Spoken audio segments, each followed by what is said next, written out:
Проблема дистанционного мошенничества в республике остается очень острой. По данным Министерства внутренних дел Республики Саха-Якутия, за 2023 год сумма хищений со счетов якутян достигла почти миллиарда рублей. А за 3 месяца текущего года превысила 200 миллионов рублей. Аферисты придумывают все новые схемы обмана, не только разоряя людей, но и ломая их судьбы. Известны случаи, когда якутяне, сами того не желая, становились соучастниками финансового мошенничества. О том, как противостоять мошенникам, и о том, как якутяне, ставшие жертвами мошенников, невольно превращаются в преступников, мы узнаем сегодня в нашем новом выпуске передачи про деньги.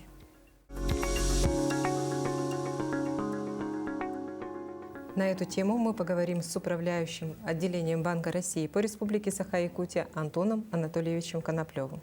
Здравствуйте, Антон Анатольевич. Здравствуйте. Тема финансового мошенничества, конечно, она не нова. Мы говорим об этом очень часто, и я думаю, что надо продолжать об этом говорить, но последние события просто обескураживают. Я прошу вас рассказать о том, каким образом несчастные жертвы, которые пострадали от действий мошенников, эти люди становятся их сообщниками. Почему это происходит? Совершенно правильно отметили, что мошенничество, оно, к сожалению, на территории нашей республики очень сильно. Большое количество случаев, большие суммы ущерба для граждан. Но и в последнее время появились случаи, когда наших граждан вовлекают в схему, в схему, когда человек становится соучастником мошеннического преступления. Такие случаи называются дропы или дроперы. Кто это такой? Это человек, который принимает участие в выводе или обналичивании денежных средств, полученных преступным путем, в мошеннической схеме. Люди попадают туда, отвечая на ваш вопрос, могу сказать, что люди попадают туда разными способами. Кто-то,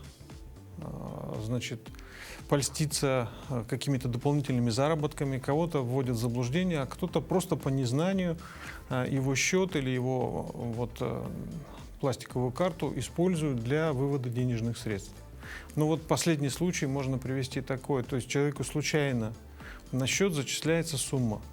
После этого следует звонок: извините, ошибочное зачисление, пожалуйста, это так получилось, переведите деньги туда. И человек по простоте душевной переводит деньги на совсем другой счет.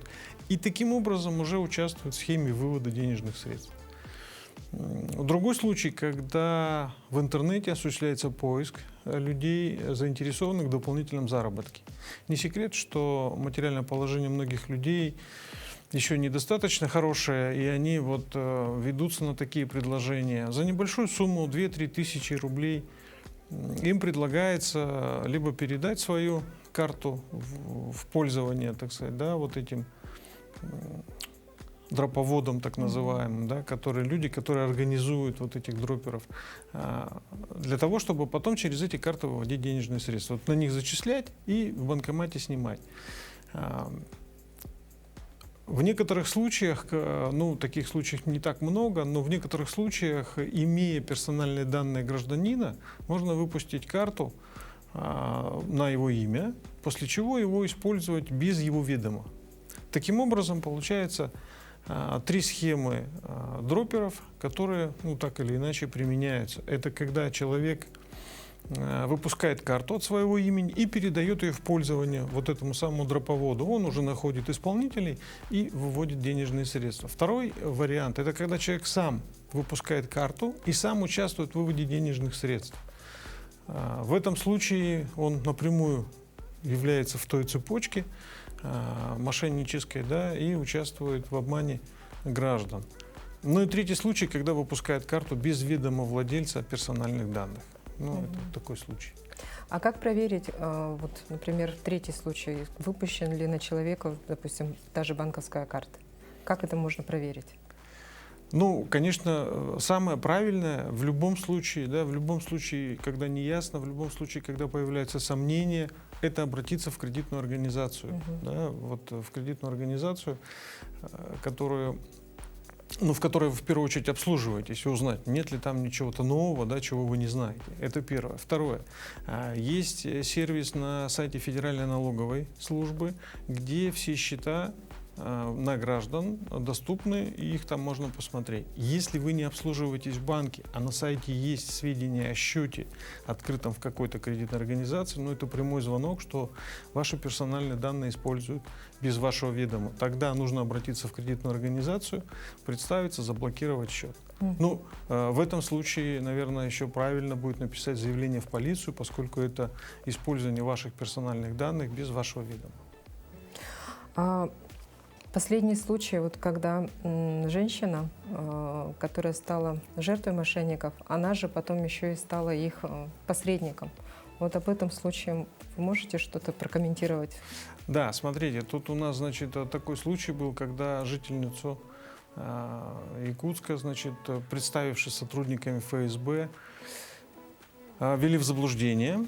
Вот, и вовлекли вот в эту схему. Она мало того, что отправила все собственные деньги, взяла кредит, отправила кредитные деньги, значит, и была в полной уверенности, что она помогает сотрудникам правоохранительных органов, ну, в данном случае там они представились как сотрудники ФСБ, в помощи поимки преступников. Вот, видя такую заинтересованность, мошенники вовлекли ее в другую схему. Она стала таким курьером, да? Они обманным путем другую женщину заставили, значит, передать деньги, свели их в торговом центре, дали им пароли, приметы, вот, ну, какие-то отличительные знаки. Эти женщины узнали друг друга. Целая шпионская такая вот, схема была, да? Да, такая операция прям была разработана, да, после чего первая женщина взяла у второй деньги, и они вместе их положили на счет в банкомате, указанный мошенниками. Тем самым первая женщина стала вот тем курьером, да, который получал деньги и отправлял в пользу мошенников. Это вот та схема, когда человек осуществляет вывод денежных средств, полученных незаконным путем. По сути, мошенники обманули вторую женщину, а первая помогла им ее, эту схему реализовать и вывести деньги.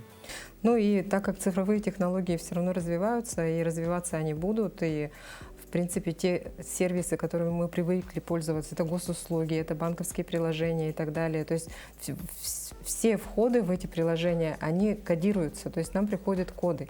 И если у нас кто-то эти коды просит, мы можем им отказать, правильно? Чтобы защитить свои приложения. Совершенно верно. Это называется двухфакторная аутентификация. То есть вы, регистрируясь на сайте, там, ну, например, госуслуг, вы вводите, значит, свой логин, вводите свой пароль, после чего к вам приходит какое-то подтверждение. Они там разные способы есть, но вы должны повторно ввести что-то. Там просто токены есть, код из СМС, там, ну, разные варианты есть. Но это вот и является такой вторым фактором, подтверждающим, что вы — это вы. Да? Поэтому его, конечно, нельзя никому отдавать на сторону. Это совершенно точно, и это надо запомнить, просто использовать как вот 2×2, что называется, равно 4, и вот никому не отдавай персональные данные. Ну а если получилось так, что человек все-таки вот передал, ну, пошел в диалог, да, вот, хотя мы говорим постоянно, да, что не разговаривайте с незнакомцами по телефону и так далее, но вот человек начал разговор, поговорил, вовлекся в эту схему, которую ему предложили мошенники, передал свои персональные данные. Что ему сделать, чтобы не потерять свои средства? Я сейчас расскажу об этом, да, но вот начало диалога, когда мошенники вот обращаются к человеку, они, хочу напомнить, да, как правило, они вызывают в нем два чувства. Это чувство страха и чувство жадности. Ну, поговорим о страхе, да. То есть и мошенники начинают со слов «вы должны», да. Вот в данном случае вот человек должен помнить, он ничего не должен.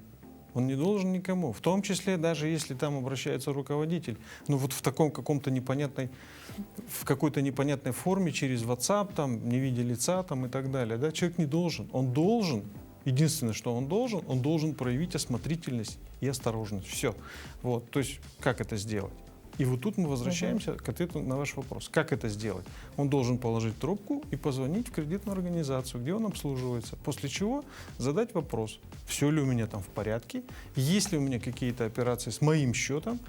В чем отличие? Да? Там вроде то же самое звучит. Сотрудник банка там звонит что-то, да, но он же мошенник.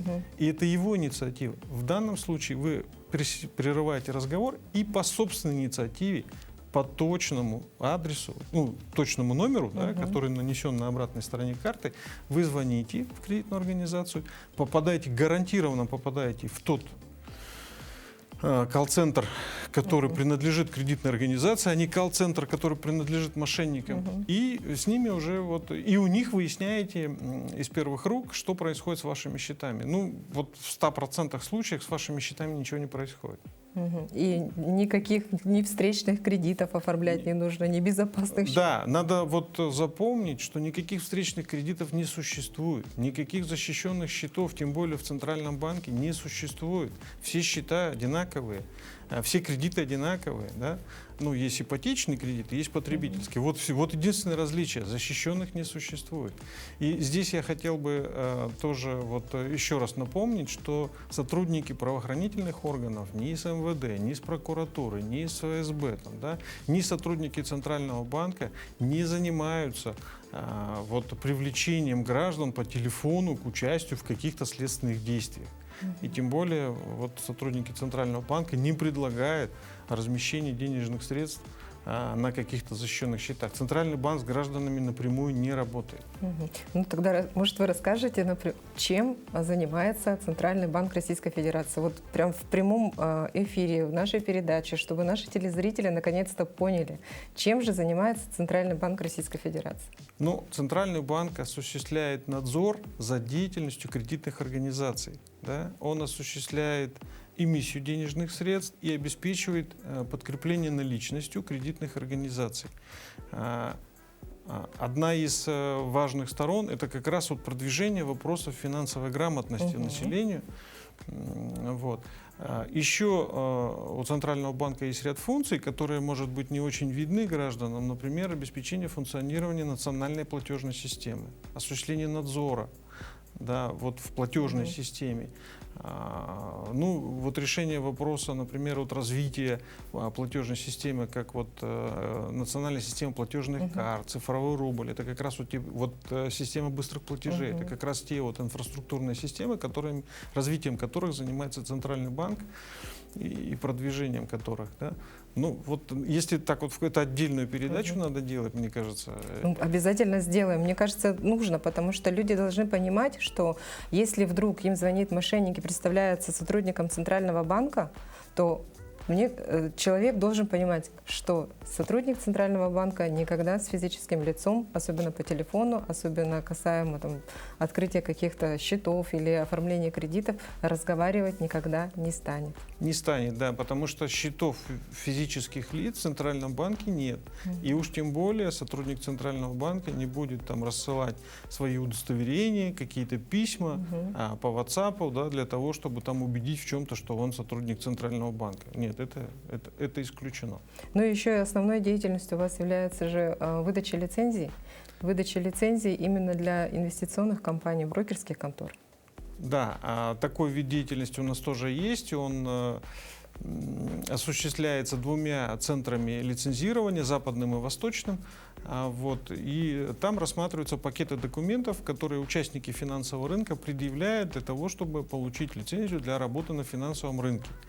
Гражданам это, может быть, знать не надо, поскольку они на финансовом рынке не работают. А что им нужно знать, так это то, что участника финансового рынка, любого причем, любой формы, брокер, инвестиционный советник или кто-то еще, он может проверить с главной страницы сайта Банка России, cbr.ru. Там прямо есть такое: проверить участника финансового рынка. Зайти туда, набить ННН, и вам будет сказано, что это участник финансового рынка имеет соответствующую лицензию деятельности, либо в деятельности этого участника есть признаки нелегальной деятельности.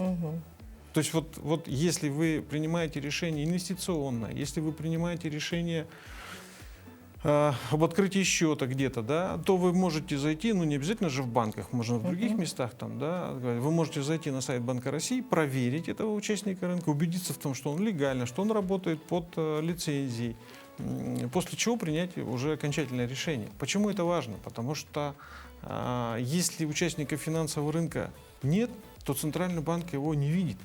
Да? И в этом случае он не осуществляет надзор за его деятельностью, не требует отчетность, не проверяет результаты деятельности и так далее. Вот в этом случае это серая сторона финансового рынка. Ну вот мошенники так работают. Они стараются, они же не работают на освещенной стороне, работают на серой стороне. Да. Да. И их очень сложно же обнаружить, получается, и человеку сложнее будет вернуть свои деньги, самое главное. Ну, возврат денежных средств, которые попали на счета мошенников, он очень маленький. Он там не превышает, по-моему, 5-7% от общей суммы. Да? То есть и то это, наверное, те счастливые случаи, когда оперативно, по горячим следам, что называется, начинают блокировать переводы. То есть увидели мошенник, тут же спохватился, тут же начинаешь звонить, куда перевод, в такой-то банк, звонят в тот банк, уже банк-получатель, там блокируют счета, если там пошло дальше, начинают по всей цепочке вот отслеживать эти переводы и прямо в ручном режиме блокировать переводы. Ну и еще сотрудники говорили, что вот как раз тех дроперов, которые участвуют вот в этих схемах, их тоже, на них тоже открываются уголовные дела, заводятся уголовные дела. Да, вот эти возвращаясь к дроперам, да, эти дроперы являются соучастниками преступления, рассматриваются как соучастники, поскольку они вот в этой цепочке являются исполнителями, ну, исполнитель всегда соучастник, вот, и поскольку счета принадлежат им, то здесь в данном случае, ну, там рассматривается наличие умысла, есть умысел или нет умысла, но в данном случае очень трудно доказать, что умысла не было. Да. Вот, и поэтому дропер сразу попадает под действие закона о мошенничестве, там уголовная статья, статья Уголовного кодекса, ну, ее квалификацию осуществляет правоохранительные органы, поэтому я тут не берусь. Да, ну и стоит отметить, что на сайте Банка России ведь можно не только проверить участника финансового рынка, но и получить знания по финансовой грамотности. Да, Центральный банк ведет ресурс fincult.info, на котором размещается много-много разделов и информации, как правильно себя вести, ну, практически во всех уже случаях. Накопилась огромная база данных, где человек может вот, посмотреть, как вести себя правильно. На этом же сайте есть раздел «Грабли», где можно познакомиться с историями, когда люди попадали в ситуации и теряли свои деньги. Ну, таких историй мы из нашей прессы знаем, да, ну и на сайте вот они размещаются, там более детально, более подробно раскладывается схема, кто кому звонил, как влиял, вот, поэтому если вот для повышения своего, что называется, подготовленности, да, противостоянию мошенникам, целесообразно тоже познакомиться с этими историями. К сожалению, вот современные технологии так быстро развиваются, да, и появляются новые способы. Ну вот, например, вот последние, когда подделывают голос, подделывают изображение, это из самых последних, наверное, можно сказать, что психика человека, она не успевает развиваться так быстро. Да. И мы остаемся вот в тех старых шаблонах поведения, когда реагируем на какие-то вещи. Вот вам говорят, надо заплатить, вы тут же платите, да, не задумываясь, почему вы платите. Ну вот так устроен человек. Поэтому здесь вот нужна такая вот взвешенная осторожность, взвешенный подход, критическая оценка слов, которые говорят. И знаете, в чем самая, наверное, большая проблема? В том, что вот люди не имеют внутренней такой установки, да, прерывать контакт. Да? Вот мне тоже звонят, тоже мошенники, иногда дозваниваются. Я, в принципе, не боюсь трубку-то снять с незнакомого номера. Вот, ну, потому что с первых слов понятно, что это мошенник. Ну, понятно, да? То есть вам надо, там же стандартный набор фраз, да, то есть это такие вот звонки. Вот. После чего я им предлагаю, ну, как бы завершить вот то, что они предлагают, ну, делайте, да. Ну, они вот понимают, что, ну, все, ну, не попали. Они трубку кладут первое. Не каждый, вот то чувство страха за свои денежные средства, о котором я говорил в начале, вот оно как раз начинает над человеком давлеть, и он начинает, что называется, импульсивно действовать. Вот. Страх, импульсивное действие, мошенники победили. Да? И он готовит на все. И даже когда вот был случай, когда женщина инвестировала, и она уже понимает, что она не выведет эти деньги. Вот она все, она понимает, что ей уже сказали в открытую, что ваш счет заблокирован. Но чтобы его разблокировать, вам нужно внести еще какую-то сумму. Ну, 150 пусть это будет, да? Она звонит дочери, дочь ей объясняет: мама, тебя обманули. Ну, тебя конкретно обманули, ты ничего уже не выведешь, ничего, у тебя ничего не получится. Она: нет, я попробую. То есть вот эта надежда, да, на лучшее, надежда на то, что все-таки получится, она вот заставляет человека идти дальше и дальше. И ведь нам вот так и не удалось ее остановить. То есть она дважды еще переводила мошенникам суммы, и я как не могу сказать, что там произошло дальше, но женщина явно стала жертвой мошенников. Но она не останавливалась сама. То есть вот даже когда ей объясняли сотрудники правоохранительных органов, ей рассказали полностью, как эта схема работает, она им не поверила, дочери не поверила. То есть на человека... Я не знаю даже, как можно воздействовать в этом случае на человека. Ну, воздействовать в таких случаях должны профессионалы. Мне рассказали случаи, когда женщина, вот после того, как ее поняли, что она под воздействием мошенников, остановили, платеж совершить не дали, но вывести ее из этого состояния смогли только с помощью специалистов в течение 6 часов. То есть вот психолог с ней работал 6 часов. Ужас. Вот. Это же очень страшно. Поэтому вот решение проблемы, если номер вы не знаете, если вы не ждете звонка, не берите трубку. Вот не берите трубку, да, потому что, с той стороны, к сожалению, работают профессионалы. Они совершенно чувство жалости или чувство сострадания у них нет. Они вас обманут, обкрадут, заберут все деньги, заставят взять кредит, загонят в долги. Там уж каждый будет там всплывать как может, да. То есть вот здесь единственное решение — это вот прервать контакт, вот прям прервать контакт, просто трубку бросить. Да, и не надо... Ничего страшного. Я думаю, что даже если там представляется правоохранительным органом, ничего страшного не случится. Сейчас все представители органов правоохраны, все понимают сложившуюся ситуацию, никто там не обидится, не переживает. Тут не надо переживать. Ну и в завершение, может, пару советов якутянам, которые помогут им защититься от мошенников. Еще раз скажем им простые прописные истины. Первый простой совет. Если звонок поступает на телефон с незнакомого номера, не берите трубку. Вот поверьте, мир не перевернется. А второй совет. Если вы все-таки взяли трубку и вас начали вводить вот в такое состояние, запугивать, что с вашими деньгами что-то случится, по своей инициативе позвоните в кредитную организацию. Вот подчеркну, по своей инициативе. В этом случае вы попадете именно в тот колл-центр, куда нужно. Я уверен, что в 100% случаях с вашими деньгами все в порядке. Спасибо большое, Антон Анатольевич.